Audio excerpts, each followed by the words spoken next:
सादर नमस्कार, सादर जय जिनेंद्र। क्षमा ब्रेकिंग जैन न्यूज प्रतिदिन प्रातः, दोपहर एवं रात्रि में देश भर से संपूर्ण जैन समाज से संबंधित सही और सकारात्मक समाचारों के लिए देखना और सुनना न भूलें। साथ में आपसे विनम्र निवेदन है कि यदि आपने इस चैनल को सब्सक्राइब नहीं किया है तो कृपया अवश्य कीजिए और शेयर और लाइक करके धर्म प्रभावना में सहयोगी एवं सहभागी बनिए। ओम नमः सिद्धेभ्यः। परम पूज्य आचार्य गुरुदेव श्री विद्यासागर जी महाराज की, परम पूज्य आचार्य श्री सुनील सागर जी महाराज की, परम पूज्य मुनिवर श्री प्रमाण सागर जी महाराज की, परम पूज्य मुनि श्री प्रवर सागर जी महाराज की नमोस्तु गुरुदेव। महाराज साहब, मेरा शंका ये है कि अपने कर्मों की निर्जरा और विशुद्धि और अंतराय कर्म क्षय जल्दी से जल्दी कैसे कर सके, और एक छोटा सा दृष्टांत आपके मुख से परम पूज्य आचार्य श्री जी का सुनना चाहते हैं। नमोस्तु महाराज जी। कर्मों की निर्जरा, विशुद्धि की वृद्धि और अंतराय कर्म का विनाश कैसे कर सके, और उससे संबद्ध एक दृष्टांत आपने पूछा है। देखिए, समता कर्म निर्जरा का मूल है।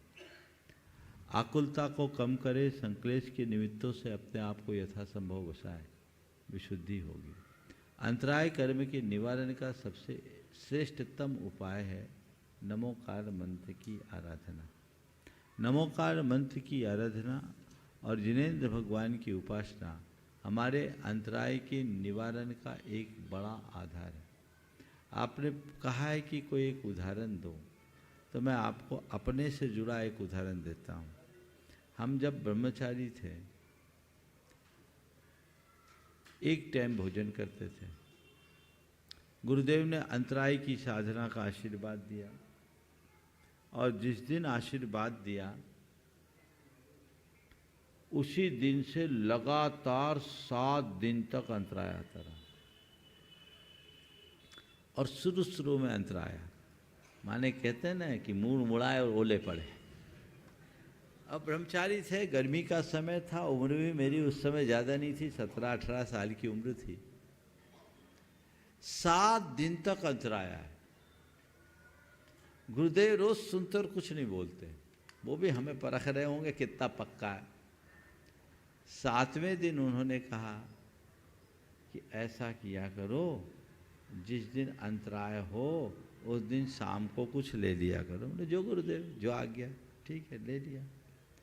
अब उस दिन 7वें दिन अंतराय के बाद शाम को हम भोजन पानी करके आए और कहा गुरुदेव आज अच्छे से हुआ। बोले अच्छे से हो गया? बोले हो गया। 7 दिन में पहली बार? बोले हाँ अच्छे से हो गया। गुरुदेव 7 दिन के बाद आज अच्छे से आहार हुआ। उन्होंने एक सूत्र दिया जो बड़ा उपयोगी है कि देखो, अंतराय से कभी घबराना नहीं। क्या बोला?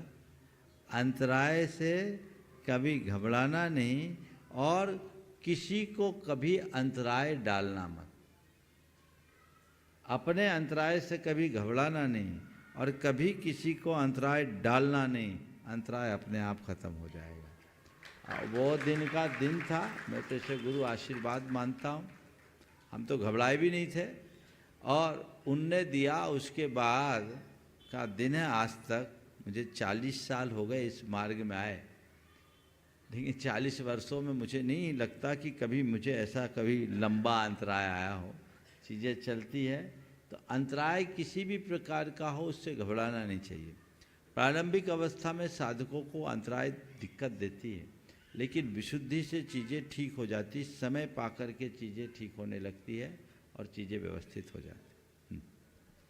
दिनों से हृदय में इच्छा थी कि ये इस कार्यक्रम को मैं कहीं ना कहीं इसमें भाग ले सकूं, और आज वो शुभ घड़ी आई है कि मैं आज आपके समक्ष अपनी शंकाओं के समाधान के लिए उपस्थित हो पा रहा हूं। निश्चित रूप से जिस तरह से एक व्यक्ति होता है, उसके मन में बहुत सारे प्रश्न तो रहते ही हैं, निरंतर चलते रहते हैं, और कई बार जो है अपने आप में उनका यदि समाधान नहीं मिले तो धीरे धीरे वो स्वयं ही शांत हो जाते हैं, लेकिन अंदर ही अंदर वो कुलबुलाते रहते हैं। तो जैसे हम लोग भोजन की बात करते हैं, पेट के लिए धान की जरूरत है, वैसे ही मन के लिए, हृदय के लिए समाधान की आवश्यकता व्यक्ति को निरंतर रहती है। और इस बात को आप पूरे राष्ट्र के अंदर एक गति प्रदान कर रहे हैं, इसके लिए निश्चित रूप से आपको बहुत साधुवाद है महाराज जी। मैं चूंकि जिस व्यवस्था से आता हूँ, राजनीतिक काम मेरे को समाज ने दिया हुआ है, तो मैं उसमें जब देखता हूँ कि जो मेरे दो प्रश्न बार बार मन में आते हैं कि हम लोग जब बात करते हैं पर्व की और उत्सव की, पर्व और उत्सव की, तो इसको हम डिफरेंशिएट सही तरीके से नहीं कर पाते, आने वाली पीढ़ी भी और हम लोग भी। तो एक तो पर्व और उत्सव की सही तरीके से परिभाषा अलग अलग कैसे होना चाहिए, और दूसरा एक इसी से जुड़ा हुआ बात और है कि हम जब किसी को बात करते हैं तो शुभकामना देते हैं और कुछ जगहों पे मंगल कामना करते हैं। तो ये शुभकामना मंगल कामना का सही तरीके से फर्क और पर्व और उत्सव का सही तरीके से जो फर्क है, इसको यदि आप इसका मार्गदर्शन करेंगे। बहुत अच्छा सवाल किया। पहले तो मैं चाहूँगा एक बार राहुल भाई का सभी लोग जोरदार अभिनंदन करें। पर्व क्या है, उत्सव क्या है? पर्व का अर्थ होता है संधि।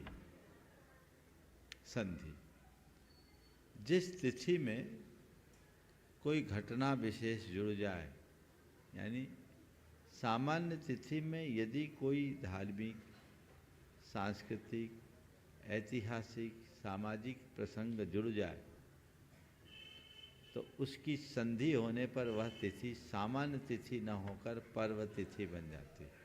समझ, संधि यानी जोड़, जुड़ जाए। तो हमारे जितने भी धार्मिक पर्व है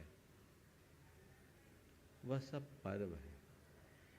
ये पर्व धार्मिक भी होते हैं, ऐतिहासिक भी होते हैं, सामाजिक भी होते हैं, सांस्कृतिक भी होते हैं, राष्ट्रीय भी होते हैं। जैसे अब धार्मिक पर्व, अभी आने वाले दिनों में रामनवमी और महावीर जयंती आने को, ये हमारा धार्मिक पर्व है ना।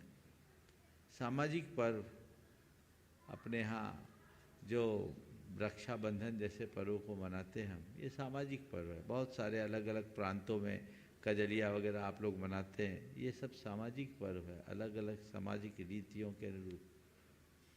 इतिहास में घटित घटनाओं के साथ जुड़ करके जब हम कोई पर्व मनाते हैं तो वो ऐतिहासिक पर्व के रूप में माना जाता है।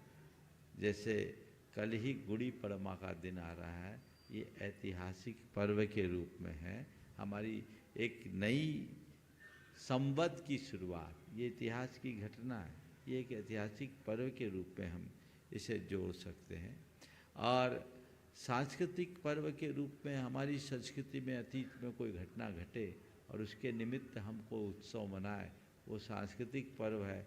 जैसे हम लोगों के यहाँ श्रुत पंचमी जैसा पर्व मनाया जाता है, ये सांस्कृतिक पर्व है। राष्ट्रीय पर्व में हम स्वतंत्रता दिवस मनाते हैं, गणतंत्र दिवस मनाते हैं। ये जो राष्ट्रीय पर्व है जिसे मिलकर सारा राष्ट्र मनाता है, वो राष्ट्रीय पर्व है।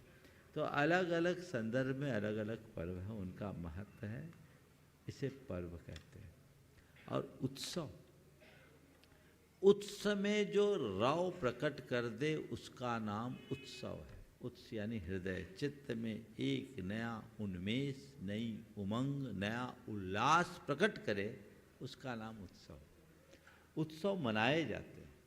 किसी भी प्रसंग को लेकर जब हम कोई विशेष प्रकार का समारंभ करते हैं, उत्सव मनाते हैं।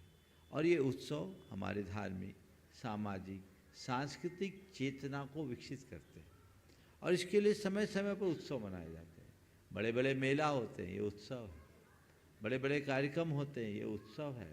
घर में विवाह का भी उत्सव मनाया जाता है। लौकिक और पारमार्थिक दोनों तरह के उत्सव मनाए जाते हैं।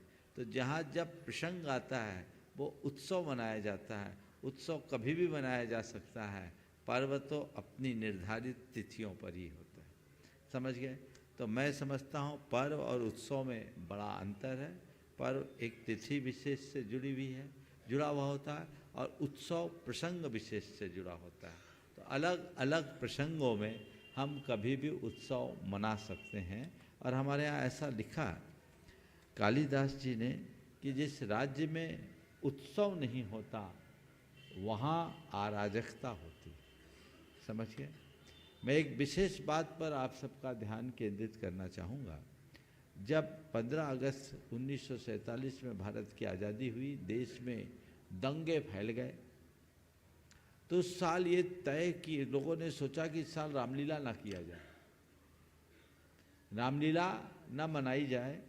देश में जगह जगह उन दिनों तो रामलीलाओं का बहुत जोर था। तब नेहरू जी ने कालिदास जी के एक श्लोक को कोट किया और ये कहते हुए कहा कि नहीं, हमें रामलीला मनाना चाहिए और उत्साह के साथ मनाना चाहिए। यदि हम रामलीला नहीं मनाएंगे तो विश्व में यही संदेश जाएगा कि अभी भारत में आज भी अस्थिरता बनी हुई है, वहाँ की स्थिति सामान्य नहीं। तो अपनी धार्मिक, सामाजिक, सांस्कृतिक और राष्ट्रीय चेतना को जगाए रखने के लिए समय समय पर उत्सव करते रहना चाहिए। तो ये उत्सव की बात है। आपका दूसरा सवाल और क्या था? मंगल कामना और हाँ, मंगल कामना और शुभ कामना। देखिए, मंगल कामना और शुभ कामना देते समय किसी के जीवन में कोई व्यक्तिगत जीवन या अपने कोई विशेष कार्य हो, उसके लिए आप शुभ कामना दे सकते हैं। लेकिन हम जब हर व्यक्ति के भविष्य के उज्ज्वलता का काम करते हैं, जैसे अब नया वर्ष सच्चे अर्थों में देखा जाए तो सांस्कृतिक दृष्टि से अपना नया वर्ष कल है, उसे अच्छे से मनाइए, उत्साह के साथ मनाइए और यहाँ आप मंगल कामना दीजिए। पर कई जगह लोग बिल्कुल नहीं सोचते कि हम किस चीज़ की शुभकामना दे रहे हैं, किस चीज़ की बधाई दे रहे हैं, किस चीज़ का मंगल कामना दे रहे हैं। कई बार लोग ऐसे ऐसे पर्वों में भी मंगल कामनाएं दे देते हैं जिसमें घोर हिंसा होती है। अपनी ओर से शुभकामनाएं दे देते, अपनी ओर से बधाइयाँ दे देते। क्या जरूरत है आपको? क्या आप उसकी अनुमोदना करते हैं? जिस कार्य में हिंसा होती हो, उस पर्व के लिए आप अगर किसी को बधाई दे रहे हैं, आप उसके लिए शुभकामना दे रहे हैं, आप उसकी अनुमोदना कर रहे हैं, यानी पाप के भागीदार बन रहे हैं। ये परंपरा क्यों? हम एक दूसरे के लिए क्यों इस तरह की काम करते हैं? जो पर्व हम मनाते हैं, जिस पर्व को हम अपने अनुरूप मानते हैं, अपने धर्म के अनुरूप मानते हैं, अपनी संस्कृति के अनुरूप मानते हैं, हमें एक दूसरे को बधाई केवल उसके लिए देना चाहिए जो हम खुद नहीं मनाते। उसके लिए दूसरों को देने की, नकल करने की क्या जरूरत? इस पर रोक लगनी चाहिए। कहीं भी कुछ भी अभी आएगा, देखो लगा दो। अरे क्यों? कोई राजनीति के क्षेत्र में रहने वाले अपने वोट बैंक को बैलेंस करने के लिए करे तो बात जुदी है, तुम्हें क्या जरूरत? उनकी तो कुछ मजबूरी है, उनकी एक व्यवस्था है। लेकिन आम व्यक्ति को और एक धार्मिक व्यक्ति को ये चीज़ें समझना चाहिए। जो धर्म पर आस्थावान लोग हैं, जिस धर्म पर आस्था रखते हैं, उनसे संबद्ध बातों को तो एक दूसरे तक फैलाना चाहिए, बाकी को अपने तक सीमित रखना चाहिए। क्योंकि जिस क्रिया में पाप है, पाप का अनुमोदन भी पाप है। इस बात को सदैव ध्यान रखें। Gunayatan Kshama breaking Jain news YouTube channel पर विज्ञापन देकर धर्म प्रभावना में बने सहभागी। विज्ञापन देने हेतु संपर्क कीजिए मोबाइल नंबर 9026900740 एवं समाचार एवं वीडियो भेजने हेतु WhatsApp number 9335236222। Kshama breaking Jain news YouTube channel देखने के लिए आपको बहुत बहुत धन्यवाद। सादर प्रणाम, सादर जय जिनेंद्र।